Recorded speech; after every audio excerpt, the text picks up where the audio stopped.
Hello all, welcome to the Hope Without Sight podcast with your hosts Saylor Cooper and Tyler Evans. The topic of this podcast will consist of many stories of people from various backgrounds and experiences who have had many challenges and have been able to successfully overcome them and rise to the top. So sit back and relax as we give you the best of these diverse stories. Because if you are feeling down and out, like you cannot make it in the world, then this podcast is the right one for you. Because if my guests can make it, so can you. Happy listening.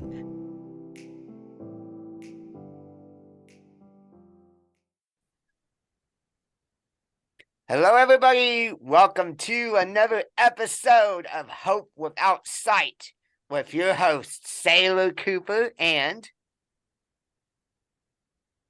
This is Tyler Evans.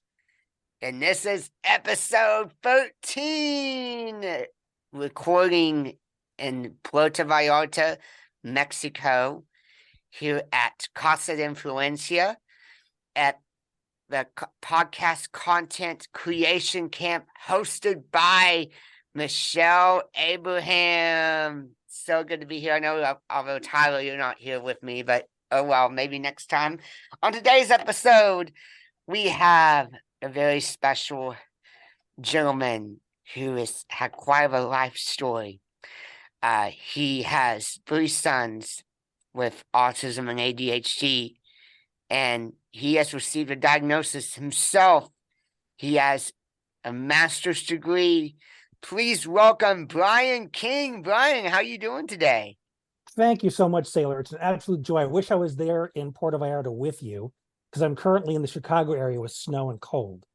Wow, yeah, I bet it's cold. Yeah, it's cold. But in general, my stock answer is I'm doing my best. You're doing your best? Yeah, I see. Mm-hmm. Oh, so, welcome to the Hope Without Sight. So, as I mentioned before we started, this podcast is all about featuring people who've had obstacles in life and have overcome them. Tyler and I, we certainly have had them, right? Because both of us are legally blind. And we're not just friends, we're almost brothers. Brothers from another mother, as we'd say, right? Yes, indeed. And as long as the world ceases to accommodate all of us, the struggles are just going to continue. Absolutely. Yeah, you got that right.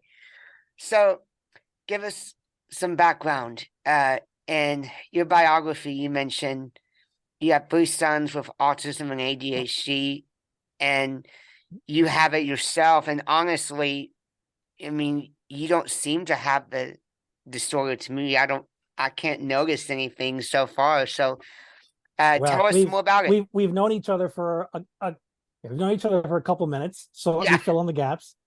I grew up with undiagnosed Asperger's at the time, ADHD, dyslexia, and dyscalculia. So I struggled with reading and math, and I was always called, lazy, dreamy, unmotivated. It was always a character flaw. That's what they always brought it back to. That was why I was struggling. And because I was clumsy and socially awkward, I didn't make friends easily. The boys made fun of me. The boys would hit me, punch me, throw rocks at my head. And just being raised that way was awful. I also had a father with Asperger's, a mom with ADHD. Neither one of them knew it. And then tried to raise 3 kids, my brothers and I, who all had Asperger's, ADHD to some degree. So our house was like 2 cats trying to herd cats. Okay? Wow. And that was childhood. In adulthood, I was diagnosed with ehlers-danlos syndrome, which is a connective tissue disorder. So my joints like to come out of place on a regular basis, and it hurts. And I also have multiple sclerosis.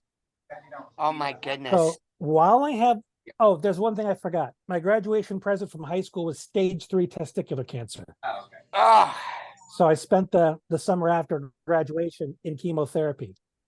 And I'm writing book 6 and raising my 3 boys with autism and ADHD. My oldest boy also has bipolar. Oh, and my my younger goodness. 2 also have the ehlers-danlos. But here's the bottom line, Saylor and Tyler. As much as my body is kind of coming undone and sabotaging itself, I still have 3 boys I need to prepare for the world. So they need to see me being resourceful, resilient, empowered, someone who looks for opportunities to take action and see the positive in the situation, not at the expense of the reality of the situation, but enough to say there's something we can do here. We are not out of options. We're still in the arena. So whether I'm laying in bed or sitting up in my recliner or in my wheelchair, I want my boys to see empowerment modeled for them. So that is my number one priority. And that's why I show up the way I do. Now, Saylor, to your comment before that I don't seem like I have these issues, I'm talking to you one-on-one in a quiet office that's temperature controlled and the lighting is exactly the way I need it. So I'm a lot more organized. If you put me in a restaurant, you're going to see a completely different bride. Because the sensory tension that's in there, the amount of motion, I'd be rocking, I'd be curled up in my chair, I'd be fidgety, looking around, I wouldn't be paying attention to you. I'd be on threat alert. Yeah, that's very common with autism spectrum disorder. And also another thing to point out, it's no longer Asperger's. The DSM, I think since 2014, has relabeled it autism spectrum because I use that for the sake of context because that's what it was called when I was diagnosed with it. But yeah, you're right. Everything is under the autism umbrella now. Yeah, because it's not a single disorder, it's a spectrum. Everybody has like different levels. They have different kinds of skills, but they all share similar traits in each of the domains. And I see, because you're right. I mean, people with this disorder, they're often very fixated on routines. Like you said, since you're in the office now, you're fine. Here's a metaphor that comes to mind because I love the conversation about the continuum. There's more to a mountain than its peak. Right? There's the sides and there's all different smaller peaks. Well, we look at the autism spectrum and we pay attention to autism, right? That's the peak. That's the diagnosis. Well, everything that kind of looks like it is not quite the peak, but still belongs to the mountain. We call that neurodivergence. Wow. That's how I see it, at least.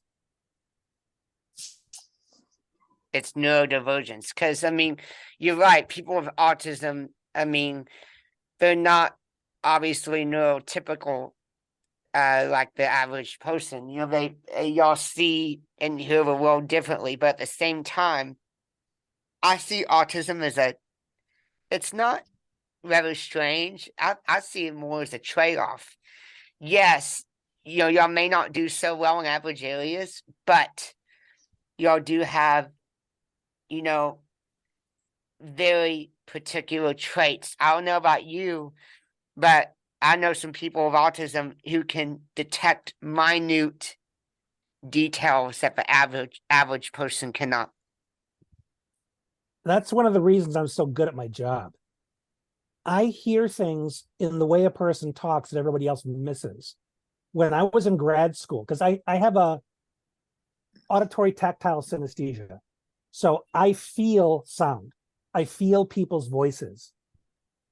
And there are certain voices that help regulate me, and there are certain voices that are painful to listen to. So, certain songs, for example, I was listening to tunes to help me regulate myself and manage my anxiety before we got on the call. But one thing I want to share, because this has worked to my advantage as well as to my disservice over the years. And you kind of pointed it out, where we're good at some things and not so good at others.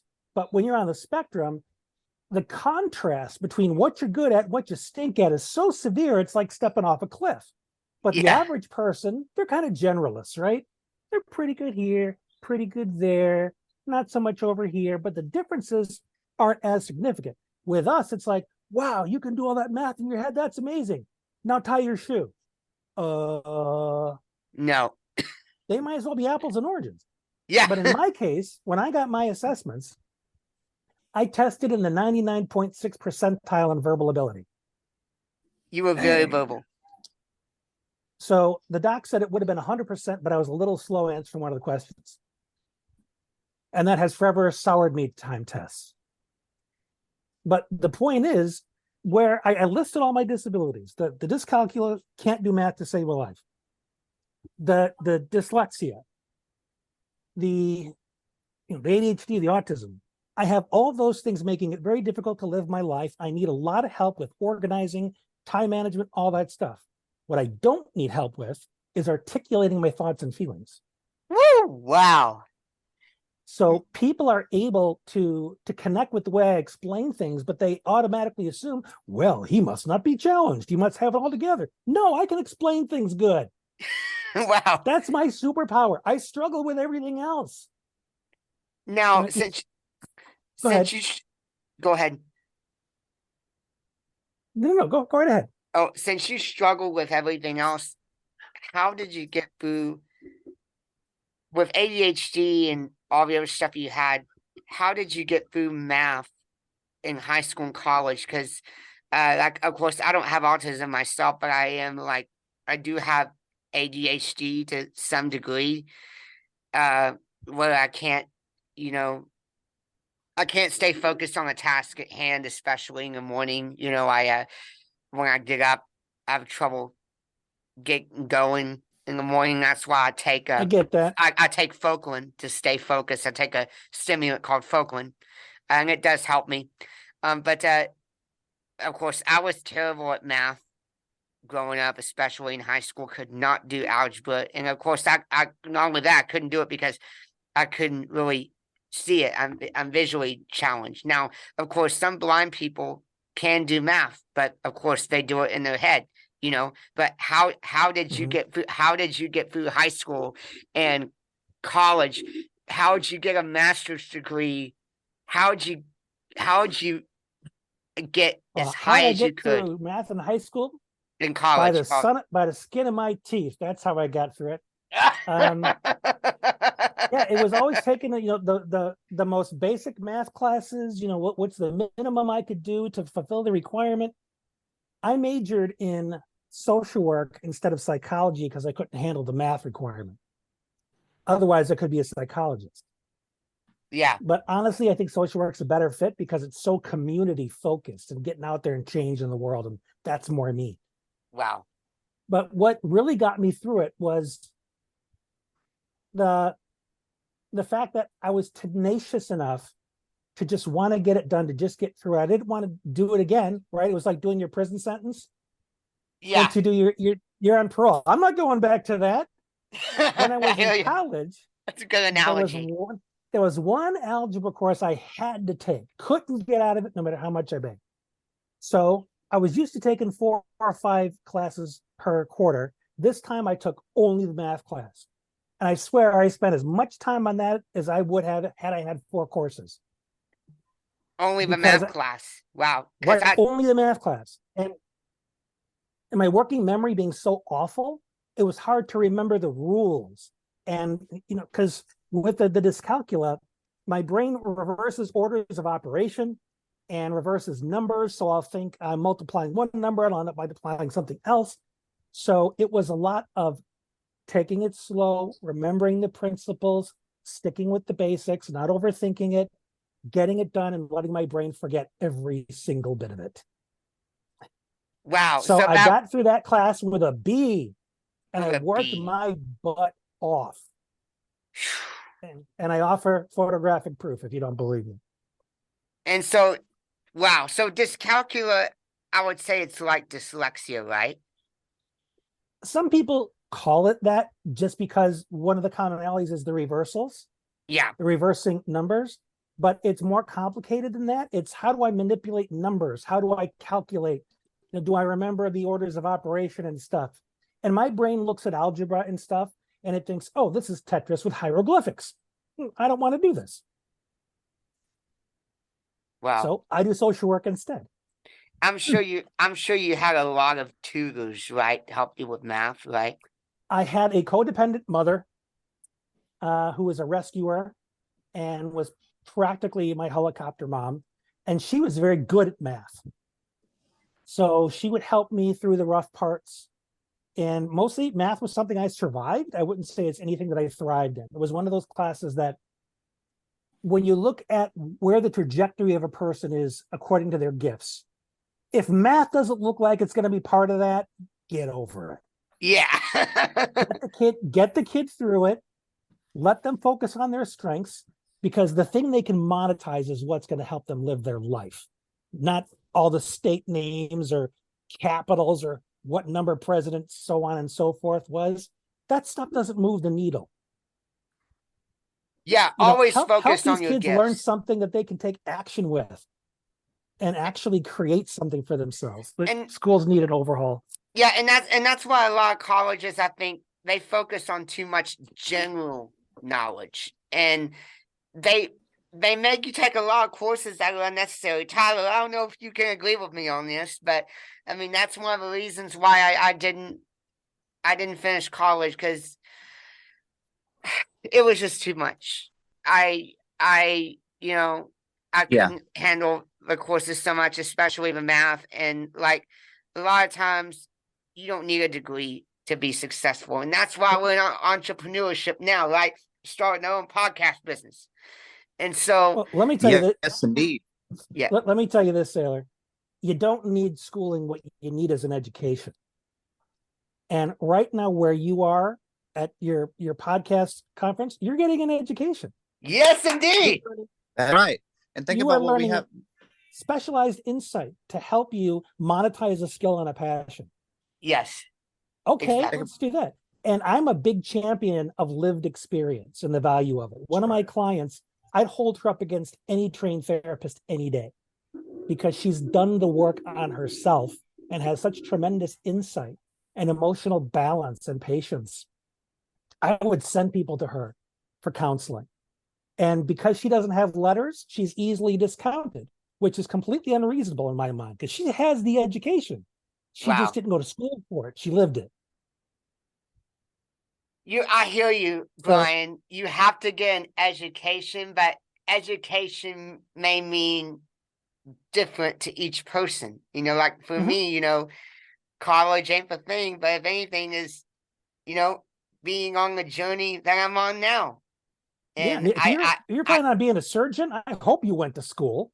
yeah. Yeah. But in some cases, you know, you're better off kind of finding your own way.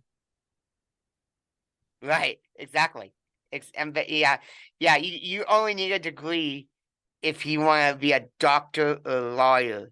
And you know, college is just general knowledge. Focus on your specialty. I've heard it say from a common YouTuber.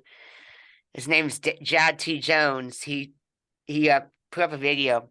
It's 24 minutes. He says how just going to college overall is just a waste of your time, unless you truly know what you want to do. He says before you even register for the courses, you have to know if that's what you want to do, because a lot of college students, they're going to school, they get out, they have no jobs, and they're just broke, man. You know, they're just going into huge holes of debt. And no, well, let's simplify this. Before you go into college, you need to know what effect you want to have on the world. Right, exactly. So as people talk about what job do you want to do for the next 20 years, or you know, what do you see yourself doing? I see myself in a difference, a very specific difference. And there's certain information that I need, certain relationships I need to have in order to allow me to be effective at that. I don't need to know everything about ancient Mesopotamian history in order to accomplish that. You know, maybe it'll make me more aware of the world I'm in, but I can go and find that stuff on Google. I can go find it at the local library. Don't make me pay for it. Exactly. I can find this stuff on my own. Teach me this stuff that is actionable. Yes. That when I walk out the door, I know this is the effect I want to have on the world, and this is the factor strategy I learned in class today that's going to help me have that. If you're not teaching me that, you're wasting my time. You got it. But that's just me. That's why I'm not a teacher. Right. Exactly. That's but why being able, a lot of parents or teachers or whatever are so used to this generalist approach to things. They're almost afraid to help us zero in on our zones of genius because they're afraid they're cheating us or leaving us out. Trust me, if we're not going to use it, we don't retain it. You can spend all those years trying to help us write the perfect research paper or pass the math test or know everything about social, but if it doesn't, raise our energy level, it doesn't excite us, you might as well have never told us. I can't agree with you more. I think what the advice that you're giving on the show is very, very, very useful. And so now, you're a social worker, right?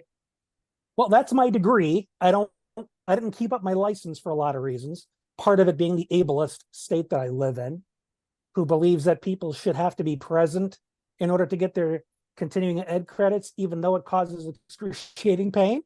So still working on that bureaucratic nightmare. I hear you. So what do you do now besides raising your 3 sons? And also, let's go into, tell me more about like raising your 3 sons as well. How have you managed to raise them? Like, is their autism, is it the same degree as yours, or elaborate more on that. They're very different. I think that their mom is very much on the spectrum, even though she won't admit it. That's my ex.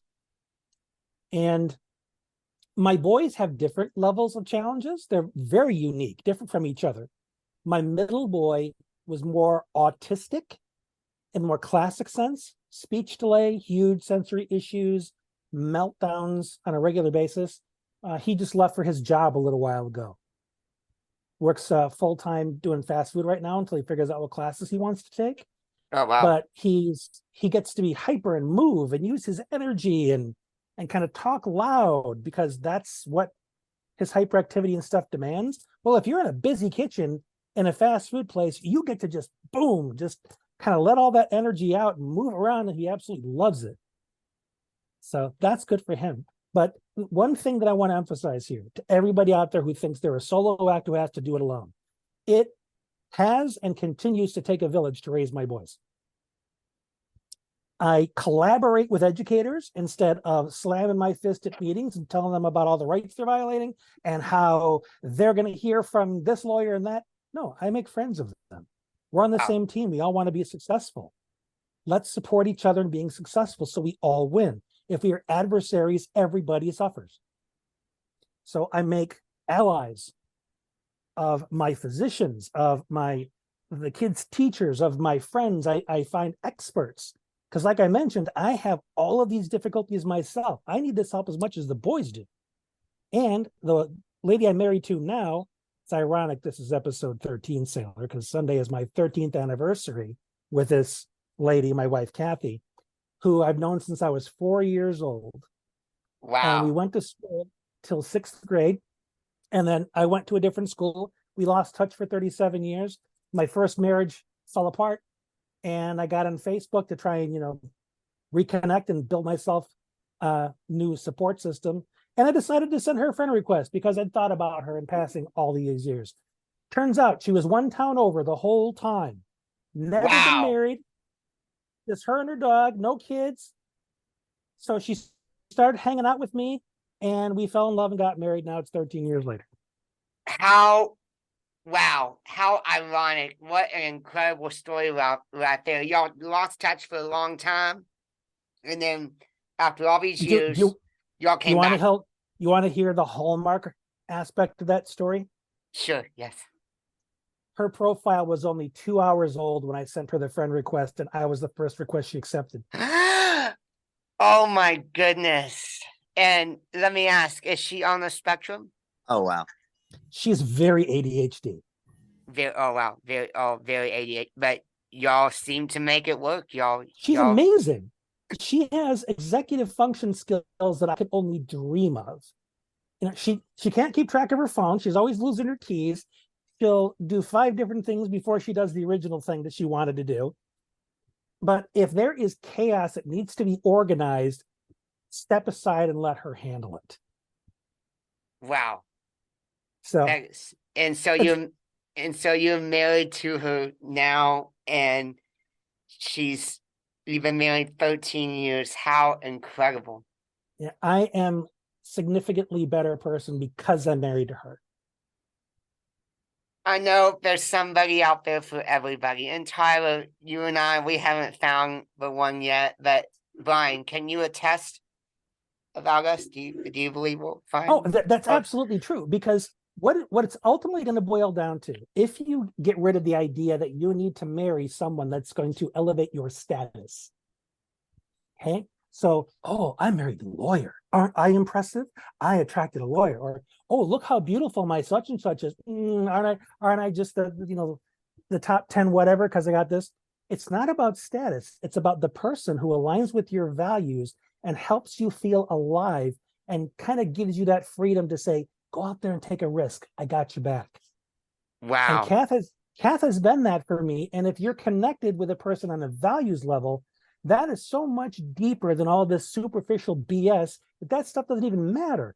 I'm connected on Facebook with, quote, average women married to guys with severe cerebral palsy. Okay, the physicality is minor in their relationship because I hear about all the adventures they're taking, all the laughing they do together, and I'm just like, they're having the life. They're living their life together, enjoying each other's life and presence and company. And if that's what it boils down to for you, don't pick your partner because you want to impress the audience. No, absolutely. Pick your partner because they lift you up. When I'm out in public with Kath, I don't care who's looking at me. I hope they're enjoying the show. Yeah. But it's for me and her. That's it. And I think it's awesome that Kathy knows, like, your conditions that you have, and she accepts you for who you are. And I'm sure there's quite a few people that just don't want to even understand. And honestly, I've been kind of afraid of that. The physical problems I have, the MS and the EDS started really showing up a couple years into our marriage.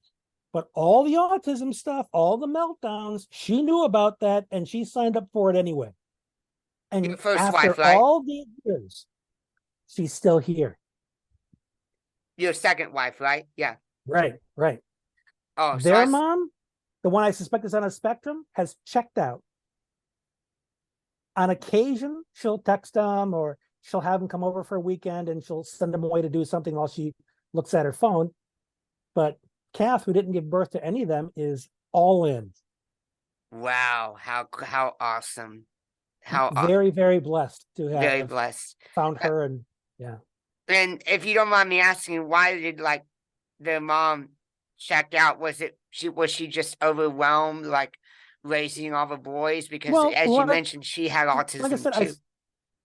I suspect she's on the spectrum, and she was also raised in a household where feelings were not looked at, talked about, addressed. So you got 3 boys on the spectrum that are kind of going every way, and you are looking for quiet and control, and you got kids that can't give it to you, and you got a husband who's working 15-hour days at his own therapy practice. She got overloaded, and instead of talking about it, she ran. I see. Wow. So, but at least you have a wonderful wife now, which is awesome. Yeah. Incredibly traumatic at the time, but thank goodness, when you allow yourself the time and do the work to heal, things in time get better. Everything all happens the way it's supposed to for a reason. Mm-hmm. And so I want to ask also, so you mentioned one of your boys, he has classic kinds of autism. Mm-hmm. I guess you don't have those. I mean, you have, you mentioned you do have meltdowns and stuff as well, but I guess it's just different from your boys, or I'm just trying to understand. My boys have not had meltdowns in a long time, but when they would have meltdowns, it was a panic. Even when you would tell my middle boy, you tell him no, he would turn bright red. He would tense up. He'd scream at the top of his lungs. It was like you just threw his dog in the river or something, just by not giving him what he wanted. or if there was a sensory issue, he was very sensitive to the sunlight.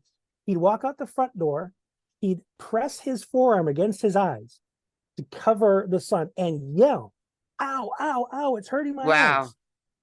He couldn't wear jeans, was always stripping his pants off. He still lives in sweats.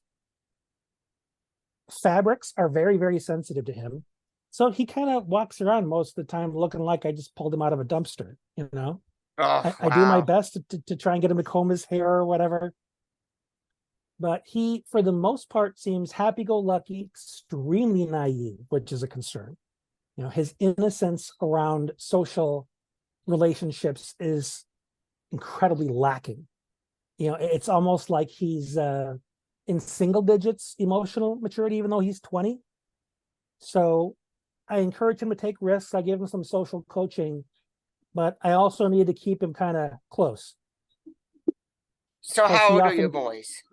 They're 24, 20, and 17. Wow. And so you said one of your boys is not emotionally, he's not his age, but that's the middle boy, the 20-year-old. I see.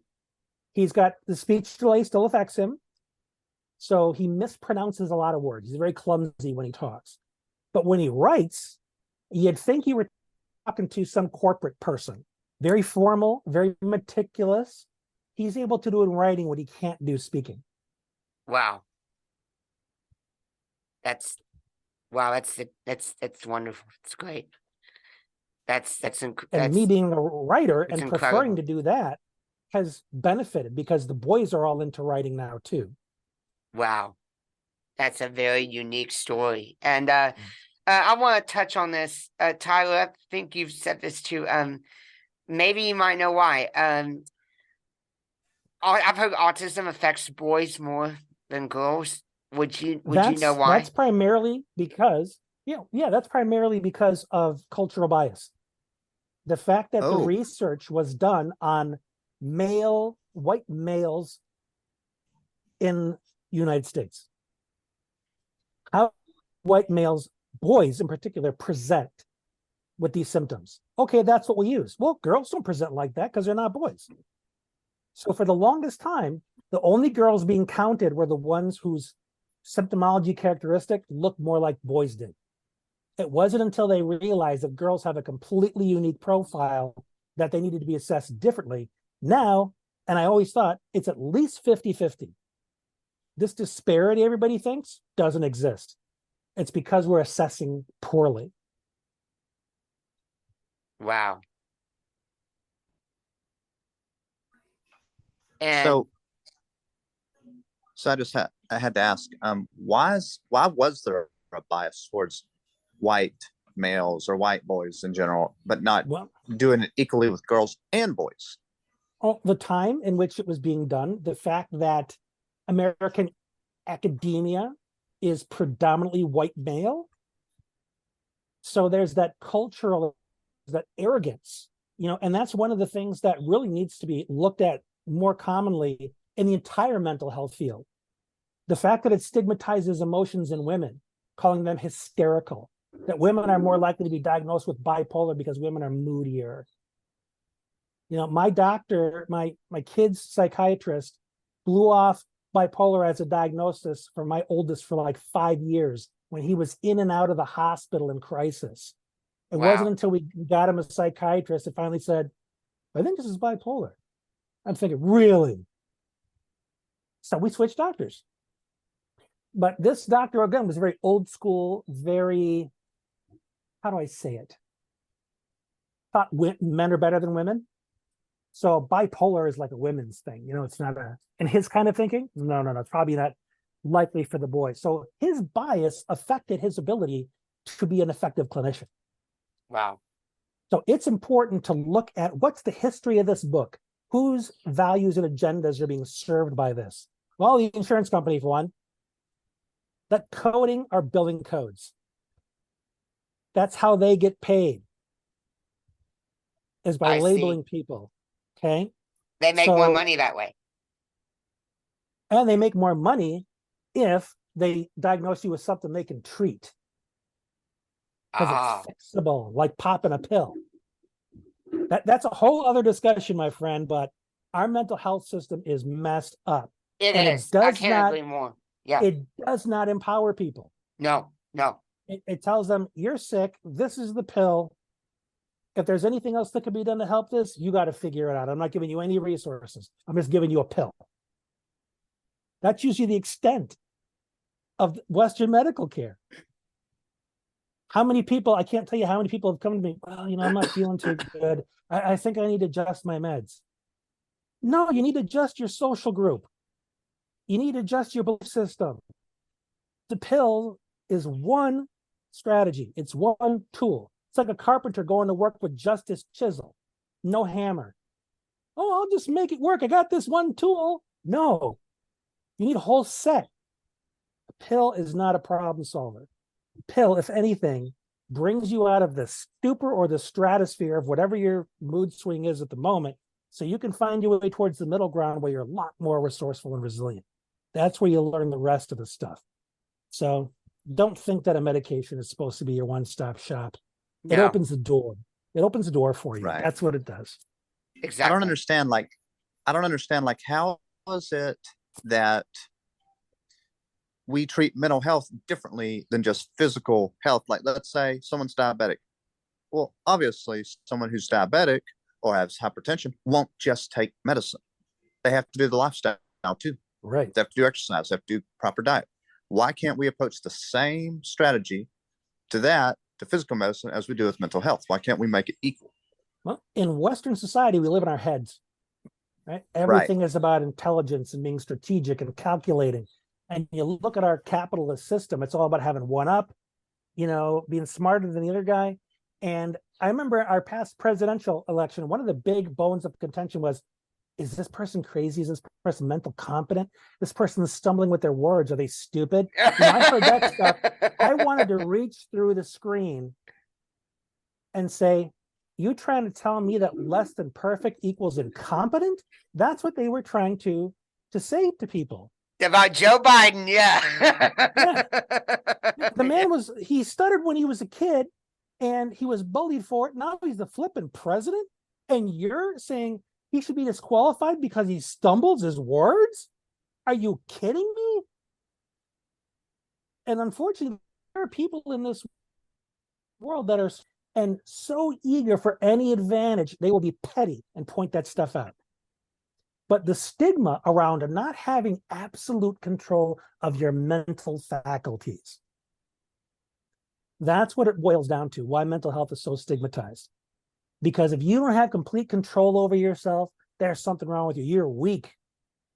You come from bad stock or whatever other nonsense they want to throw at you to make it a defect of yours. And one of the things that I'm hoping to do with how I put myself out there is to destigmatize it by demonstrating that this is a shared experience amongst human beings. Yes. Way to go, Brian. And because it is all of us, I don't care how much status you try and shake in my face, you are no different than me, my friend. We're both doing our best to figure it out. Let's try and do it together instead of competing with one another. That's right. Good words of wisdom. That's how I roll. And it doesn't mean we have to agree or disagree politically, and we can still vote for our, candidate we like or whatever we like or whatever, Mm-hmm. Exactly. One thing our government has absolutely lost sight of, this is no secret to anyone, is the ability to look at somebody you disagree with and say, let's find some common ground and build from there. Oh, I can't agree with you more. Yeah, our country is so divided. And I remember there was a time back when I first started voting, I'm in my 50s now, when Congress actually seemed to be eager to collaborate. You had that backstabbing and all that nonsense, but you still had a willingness to say, okay, let's just put our egos aside and let's just get something done. And often it was pretty good. It wasn't perfect because you had to compromise, which typically meant water it down to the point where it looks good, but doesn't really move the needle. Right. But well, the way I see we're not going to solve any political problems today. No, we're not. The way I see it, if anything, I think Congress is doing too much. I think we need to return to federalism and republicanism. Is what we need to return to. That's what I think. Yeah, exactly. Yeah, Well, that's what I believe. that's an entirely different conversation. It is, yeah. Yeah. So Yeah, I know. So just to get this straight, autism affecting boys more, it's not the actual truth, it's only a bias, correct? Right. And keep in mind, statistics can only reflect what you're trying to measure. There may be other variables in there that are affecting the outcome that you are not even aware of. You know, whenever I see, well, if you live by car exhaust when you're pregnant, your child could be autistic. Okay, so how come every kid in Shanghai isn't autistic? Ever see the pollution in that city? Oh, Everybody should yeah. have lung cancer right now. Okay, some of these grasping at straws just is frustrating, because at the end of the day, you need to know what's going to meet my child's needs, regardless of their challenges. They melt down all the time if they have food sensitivities.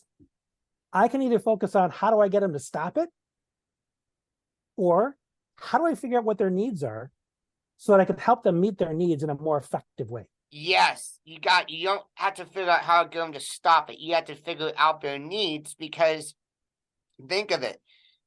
Because they're not neurotypical, they're different. No wonder they're having those anxieties. They use that to cope. Yeah, diagnosis does not take masking into consideration. Because when you're looking at things like autism, ADHD, it's behaviorally assessed. Do you act like it? If you act like it, well, then you have it. Well, what if you learn to suppress it? Because when you act like it, you get in big trouble. So survival has demanded that you stuff it down. That's not coping. So if someone says, well, you seem like you're managing very well. No, I'm not. I'm hanging on by a thread.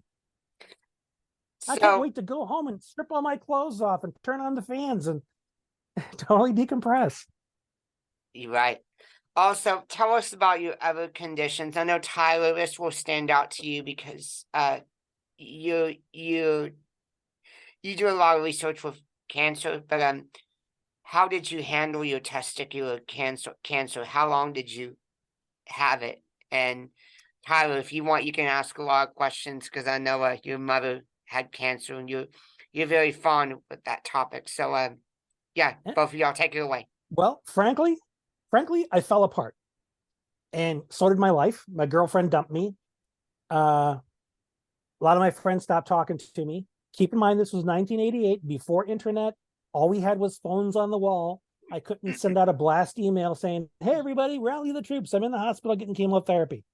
So some of it was just circumstantial. Some of it was people simply not wanting to deal with the fact that their peer was fighting for his life. So I had this vacuum with almost zero support. My family, highly dysfunctional. All they knew how to do with their emotions was scream them at each other. That doesn't help. So it was Screaming anger. doesn't help. So I spent a lot of time being mad. There was one time I put my fist through the wall in my room. I was so mad. And it was between two 2x4s, and it was like an inch on either side. So I hit the wall perfectly. If I was an inch left or right, I would have busted my hand. So that was very, very fortunate. But I was angry and I was sad and depressed because my doctors weren't telling me how I was doing. I would say, is the chemo working?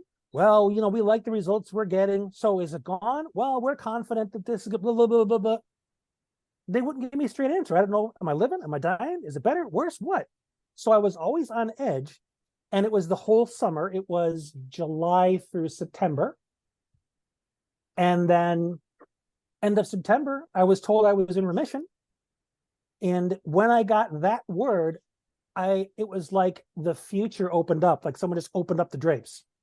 I said, holy crap, I can start thinking about future again. I can start thinking about having a life. And that's when I started thinking, all right, I'm bitter and terrified and angry. I don't want to feel like this. I want to feel less like a victim and more like I'm in charge of my life.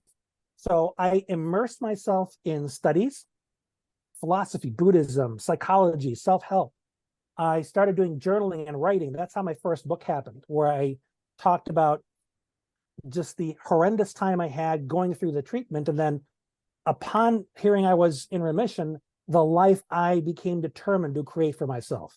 And now 34 years later, here we are. So, why did your family ostracize you the way they did? Whenever you found out you had cancer, why wouldn't they support you like mine did? We need Oprah for this one, my friend, to unpack all of this stuff. My dad's family, his parents were incredibly abusive. They didn't want their kids. They just kept having them. So they were to be quiet, stay out of the way, don't bug us. My dad was essentially not parented. So when he became a dad because that's what you do. He didn't know what to do, so he worked all the time. When he would intervene, it was when he was frustrated. By then, he would only be angry. And you'd be afraid he was going to hit you or something else, which he never did. My mom, being ADHD, very emotionally unregulated. You never know when she was going to get mad. She yelled a lot, or she would hug and mush all over you, demanding hugs and kisses. So you never knew whether she loved you or whether you should be afraid. So that was the kind of emotional environment my sibs and I were raised in. And my dad's family, they were pretty much all the same. Didn't talk to each other. I grew up from cousins that lived within walking distance of me. 2 groups of cousins. I know nothing about these people. I'm connected with them on Facebook. I know a little bit about their lives. Do I know who they are as people? Not a clue, because they refuse to have anything to do with each other. And my mom's family will talk about you, but not talk to you. A lot of gossips. So that was the family I had when I was going through chemo. Wow, that's crazy, because most of the time, whenever you have cancer, family is all around you supporting you and telling you it's going to be okay, and you're going to overcome this. Wow. You know, it's like my family. My family Not my family. My family was supportive of my mom, who overcame cancer 3 times. That's of course, it spread the breast cancer. And of course, she ultimately succumbed to pneumonia and died. But she didn't die from cancer. It's crazy. Amen to that. Amen. So, there's something to be said for community healing. The fact that you borrow the energy and the compassion from other people and let that lift you up, that improves your immune system, as opposed to just trying to figure it all out on your own. No, I got this. I'm tough. It's not going to beat me. Right. Well, you know, go ahead. I believe that if we simply improve the immune system, tweak it a little bit, and we start living even healthier, we could eliminate probably most, if not a vast majority of cancers. You know, well, I'll tell you, I'm in the process of cleaning up my diet to try and handle the inflammation in my body better. Well, I was doing research, and hot chili peppers, which I love, like jalapenos. Oh, I love. They actually have a chemical in it called capsaicin, which is a cancer-fighting agent within the pepper. Can we, by chance, isolate that so we can forego the peppers? Because I don't know that I could. I don't think I have nearly the fortitude you do when it comes to peppers. I think you can. I think you can take a capsaicin, which wouldn't be real spicy, but I'm not sure. But I actually learned that a lot of the reason why Asians live beyond 100 years because they eat spicy all the time. Yeah. Really? Like they eat a lot of spices. I know they eat a lot of fish, a lot of herbs, a lot of omega-3. Yeah, that too. But they eat a lot of spicy food, and spicy food is good for you. Yes, believe it or not. It really is. Well, it opens up the sinuses. And I love spicy food. Oh, it'll open your sinuses. Oh yeah, for sure. I'd be curious to read some of your research on that, Tyler. It sounds interesting. Well, I just find stuff that I read about that particular subject. Okay. But yeah, it's just interesting to me. And I actually heard, I think from my grandma, that someone, instead of using traditional chemo to fight cancer, they used peppers and other agents, natural agents. You know, if I was a cancer cell and you threw a hot pepper at me, I'd scramble too. Yeah, but like I said, there could be supplements you could take instead of the hot chili pepper for those who can't handle it. People were around for millennia before pharmaceuticals were invented. They Oh, yeah. figured out how to hang around. Of course they did. So I'm definitely with you that there's a lot of wisdom that we've Oh, there barely even certainly begin to is. tap into that's in nature.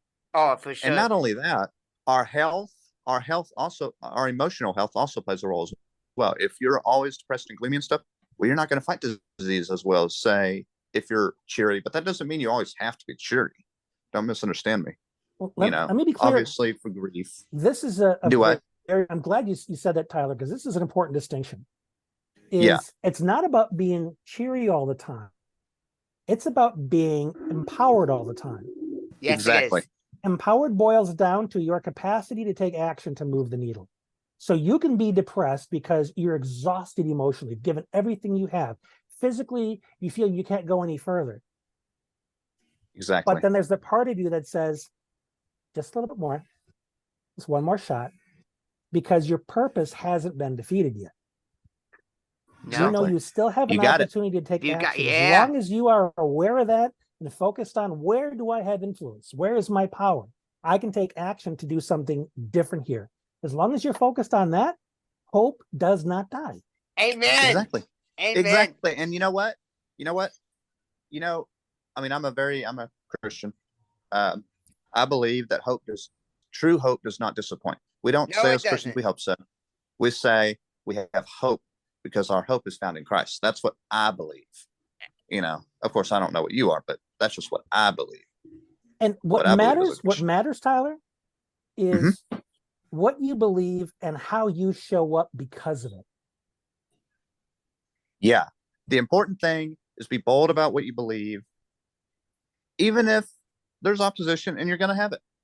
And that's okay. You and I can meet together and both agree these people need to be helped. And we don't have to be on the same page theologically in order to accomplish that as a team. No, we don't. No, And not at all. we just align our values and we take action. Yes. We don't even have to necessarily agree on exactly the same techniques that could be used to help with that. As long as we both agree that we want to improve lives, we don't want just a bunch of jargon about this and this and you got to take this, you got to do this. No, we don't have to do that always. And sometimes you don't even need medicine to improve your mental health. No. Oftentimes you don't. Oh, so much of what affects our mental health is how we have positioned ourselves in relationship to life. Right. You position yourself as a recipient. Life happens to me. Life happens for me. I can't make anything happen. That's your position. You're going to be miserable. Exactly. But if your position is, I am a drop in the ocean. As I move, so does the ocean. But the ocean also affects me. It's reciprocal. Right.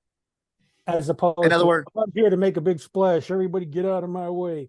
No, that's not how it works. You're basically saying here, look, be realistic, but make it happen. Make your life happen. You can do something. Exactly. And I feel that the action you take could be simply to pause and breathe. Exactly. That's a good message there. I feel that me and Saylor have been called to this mission to inspire other people in what we do. And I'm glad that you're doing it. Doing right here. These are such important conversations. I'm thrilled that you guys are doing this.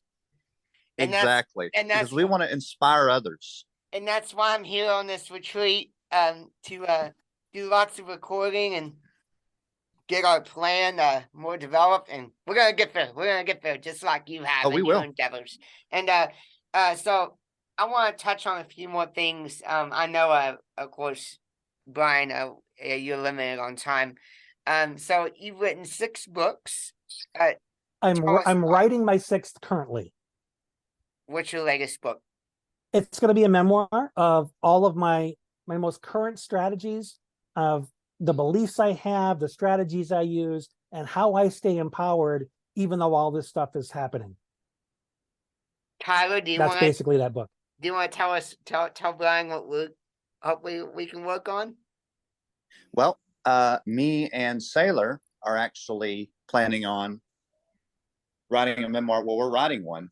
It's been a long time since we've worked on it, but basically it's about our lives. It's about, what we've overcome.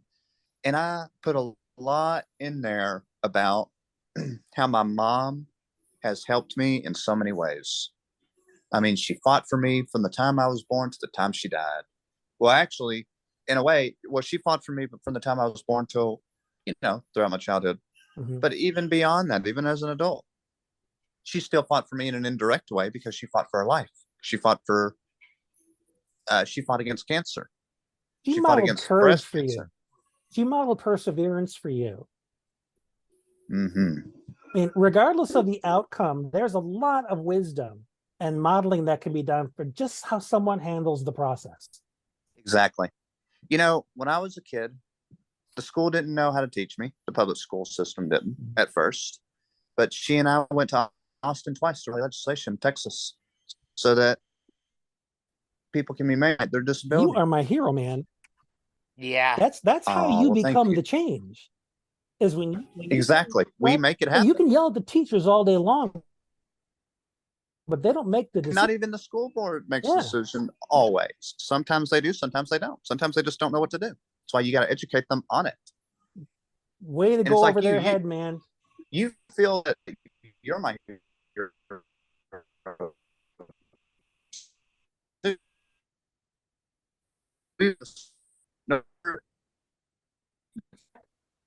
I'm a surfer. Oh yeah, I haven't conquered but the you do wave. What's overcome. really great about what you guys are doing is Mhm. you can movies.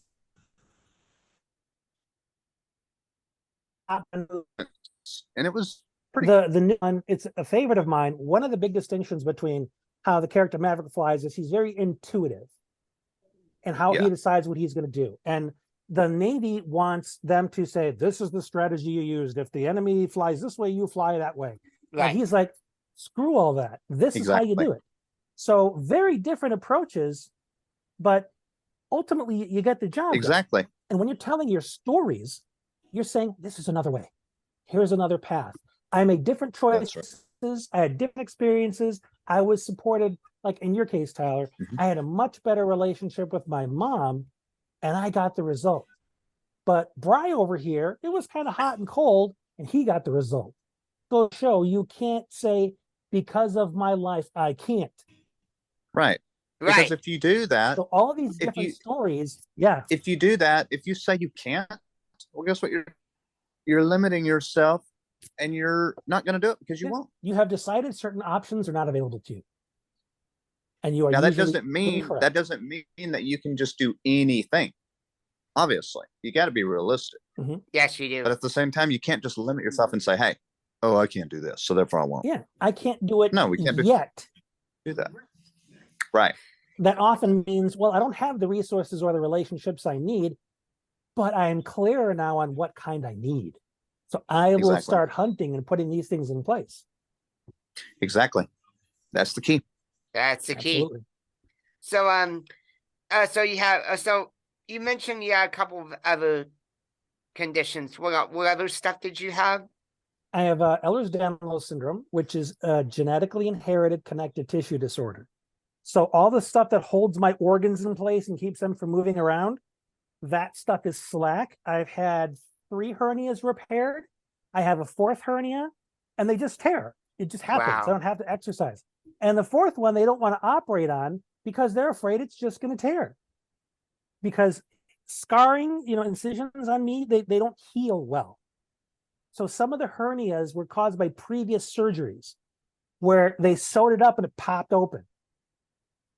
So there's that, and my kneecaps, bones in my feet, my saddle joints here, my neck is very loose. So I have joints that get stuck, joints that partially come out of place and need to be popped back in. So my body's in constant pain, 24/7. Wow. It's either muscle cramps, muscle spasms, joint pain, nerve pain shooting down my arms, shooting down my legs. So it's resting, taking medication to try and manage all that pain. Then there's the multiple sclerosis. It causes brain fog, increased forgetfulness on top of the ADHD. It has affected my bladder. So I'm like an 80-year-old man, in that respect, because the nerves are being compromised. They're not really doing their job. So I'm on medications for that and all kinds of fun stuff. It's getting closer to me being unable to walk at all. Wow. Because my legs are so weak and I'm so clumsy that I'm a big fall risk. Hard to get up and down the stairs, hard to get up in the morning. It's exhausting just to hold my body up. I was going to say a few minutes ago, hey guys, I need to go lay down.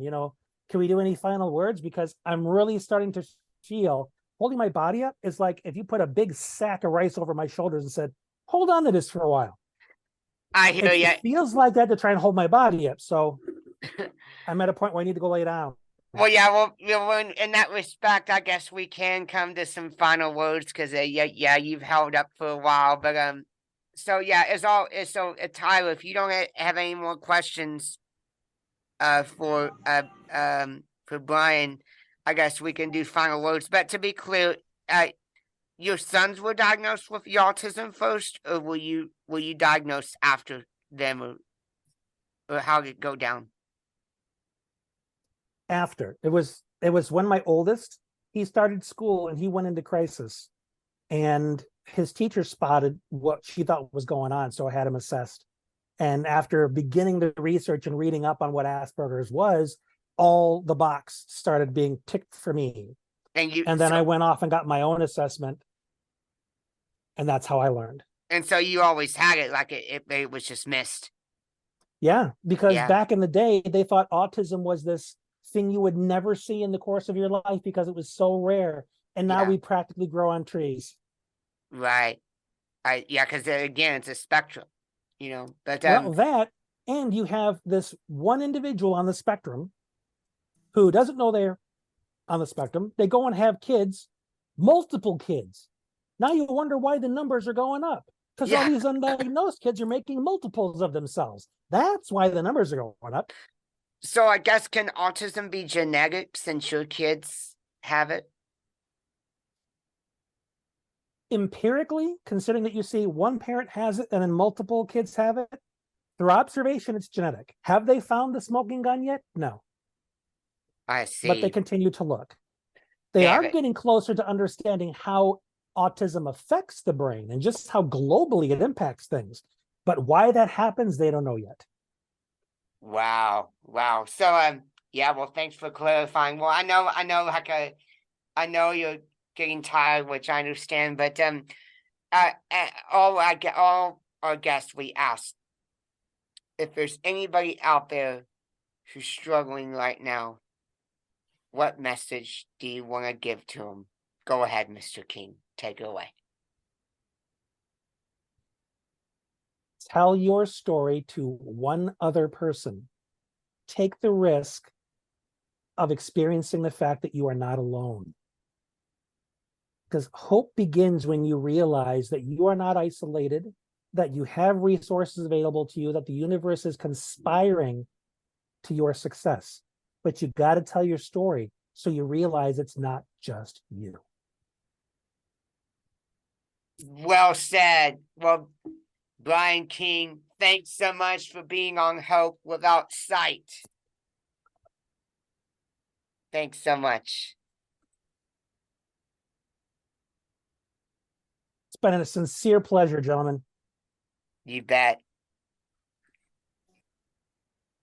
Absolutely. We were happy to have you. Give it up for Brian King, everyone.